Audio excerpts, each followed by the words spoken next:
supposedly committed mass treason on the country, on other countries. They've done all kinds of illegal. They feel that there is no law and that they're above the law. So in that, you're correct. You can start pogroms and putting people in Guantanamo and denying rights. And, you're acting exactly like what we broke away from in England. In fact, I'm wondering why we need a Tea Party if we're not in a monarchy. Right, exactly. That's exactly where we are. We're in a monarchy, and the elite or the aristocrats that are running everything are pretty much attorneys in the House, the Senate, the executive branch, and in of course the judiciary. And they're stealing property from people all the time. My guest is a very knowledgeable Eliot Bernstein. Eliot has had tremendous experience with the judiciary and the judicial process, and with trying to resolve a theft of his property, and it has exploded and just become a huge and massive lawsuit of a $12 trillion claim. And what's interesting, of course, it is against, who are the defendants in your claim? I imagine that there's a roster that goes from page to page. About 10,000 lawyers between the firms. Right. 40 or so judges. Right. The Supreme Court of Florida, the Florida Bar. Where does a suit like that get heard, Eliot?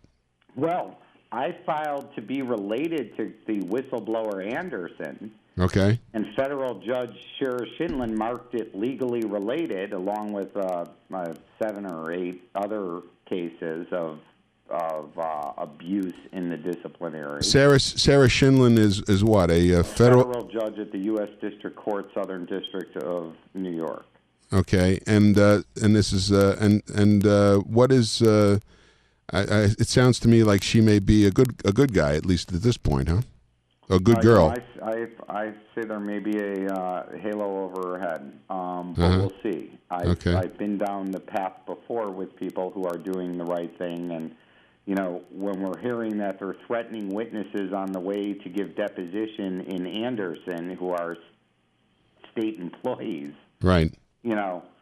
It's getting to a frightening level. As I mentioned, somebody put a bomb in my car. It blew up 3 cars next to me. You can see that on my homepage. Right. I was right here in Florida, and I can't even get a press release on it, right. Published by the press. Or, right now, we're dealing with, if you look at this, my initial comment to you was the lawyers I'm suing in the state bars got letters of recommendation from the state bars.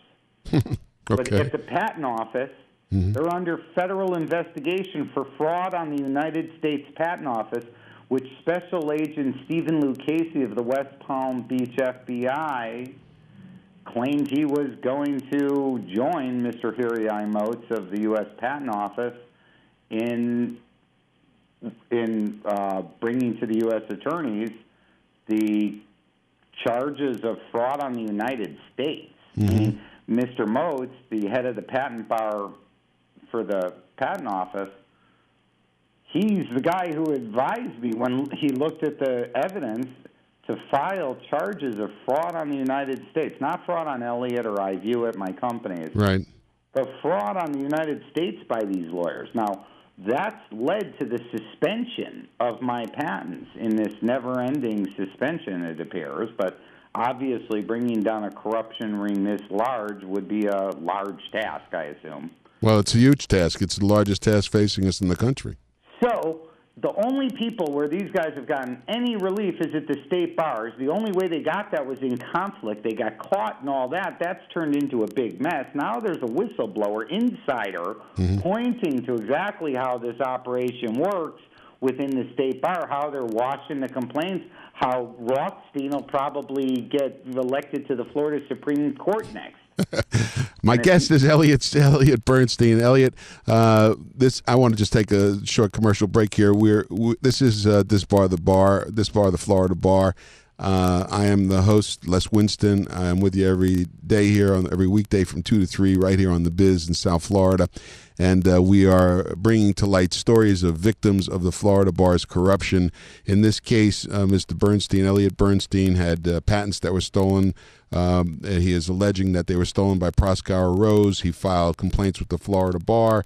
The Florida bar basically whitewashed everything that was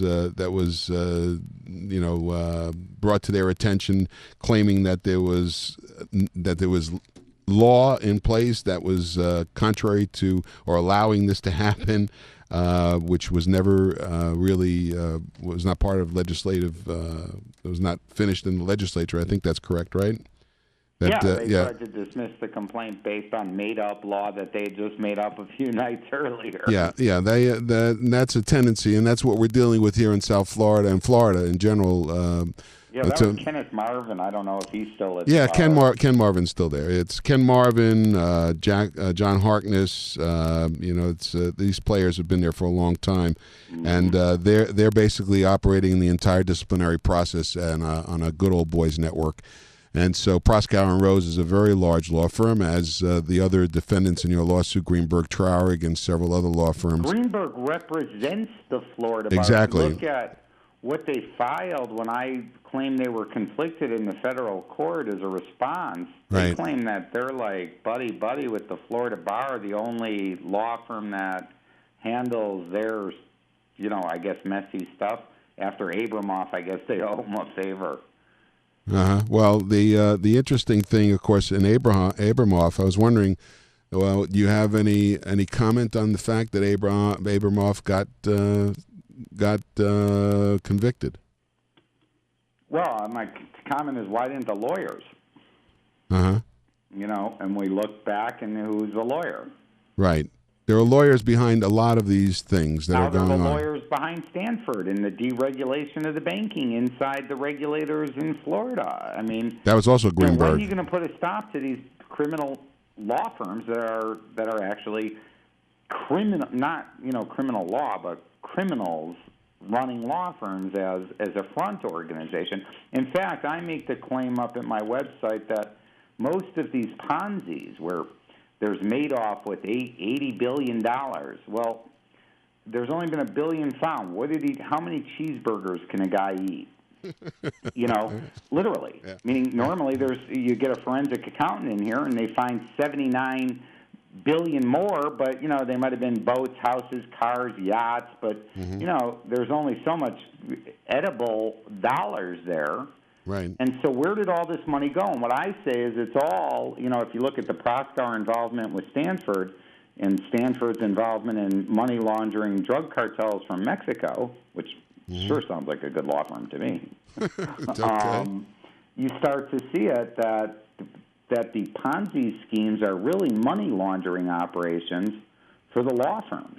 Right. Notice there's lawyers behind all the Ponzi's. Why would lawyers run a Ponzi? They're not. They're money laundering. They're making money disappear, which is all their profits from their stolen real estate frauds, bankruptcy frauds. Now they're in New York taking children frauds, and it's gone nuts. Well, that's the whole point. Even the way that these things come down is generally directed. The way that the people are able to do this, they're directed because the attorneys understand the chess game. They understand how to play behind the scenes, and they're difficult to catch in a lot of instances. They do get caught because that's the way karma comes out, and hopefully all of these crooked attorneys will get caught at some time in the future.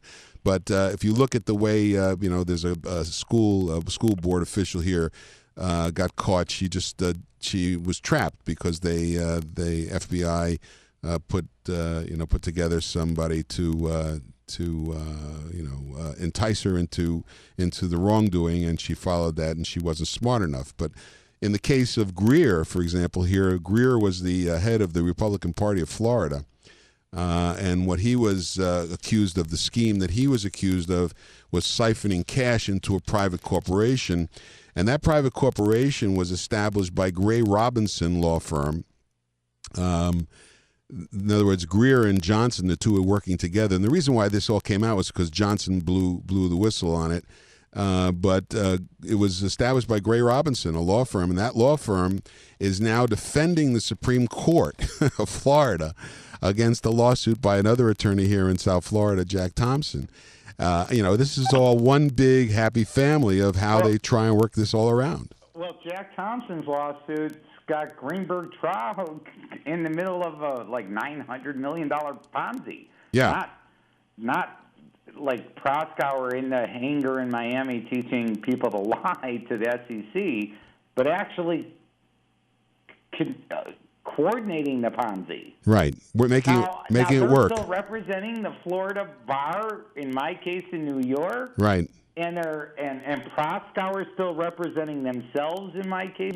Right, exactly. And they're caught in these huge scandals where they're involved in criminal activity, not just representing a criminal, but actually the criminals. Yeah, I'd be interested in knowing whether they're insured by Florida Lawyers Mutual. I'm wondering if any of these people are reporting the liabilities properly, because if they were, they'd be out of business overnight. Yeah. Wouldn't be able to hire a new client with any coverage. Right. I mean, the fact that Proskauer is being sued for the entire Stanford loss in a global class action lawsuit is beyond comprehension, how they're taking in new people or new clients or, Well, if there's a complaint filed against an attorney, it's not part of the record, but, if and they don't keep it on file. If you could file 10 complaints and they dismiss. But these are lawsuits. Yeah, well, I'm just saying. How do you hide a lawsuit from your liability carrier? Yeah, well, that's what they do. They make a deal with the liability carrier. We're going to come to the end of this program, and I'm sorry that it's ending because this is a very interesting discussion with you, Eliot. I really do appreciate your spending time with me this afternoon here on Disbar, the Florida Bar. Back at you, Les. I greatly appreciate your heroic efforts, and they are heroic, and I am very surprised when I see somebody willing to stand up to the man anymore. Well, we're doing this, it's a public service. This is a 501c4 organization, which is kind of like a lobbying group in a sense. We do need support, so if you can help us, that would be a benefit, of course, and that would go to support this radio show and continue it on the air. I think it's very important that this continue, that the victimization be known to the people of Florida. This is Disbar, the Florida Bar. My guest has been Eliot Bernstein. Thank you so much for your time today, Eliot. It's very enlightening, your story. And, of course, we wish you the best of luck with your huge lawsuit going forward. If you can get past all of the heroics that they're going to throw at you, you are certainly more powerful than most people have been, and I appreciate your efforts. We'll be with you again, same time, same station tomorrow, folks. Tune in again for Disbar, the Florida Bar, and again, you can catch us streaming live on www.disbarthefloridabar.com. It broadcasts everywhere in the world, and we want this story out. We want this type of corruption to end. It is pervasive. It is all over the country, but especially in Florida, which is the number one judicial hellhole in the country. We'll be with you again same time tomorrow. My name is Les Winston, and I host Disbar, the Florida Bar, right here on The Biz in South Florida. In Florida, all other professionals except lawyers are governed by the Department of Business and Professional Regulation. Only lawyers regulate themselves through the Florida Bar. This has created a very dangerous good old boys club and a lot of rotten apples. Sue me. Tune in each weekday from 2 o'clock to 3 p.m. and listen to stories of individuals who have been affected by the corruption of the Florida Bar.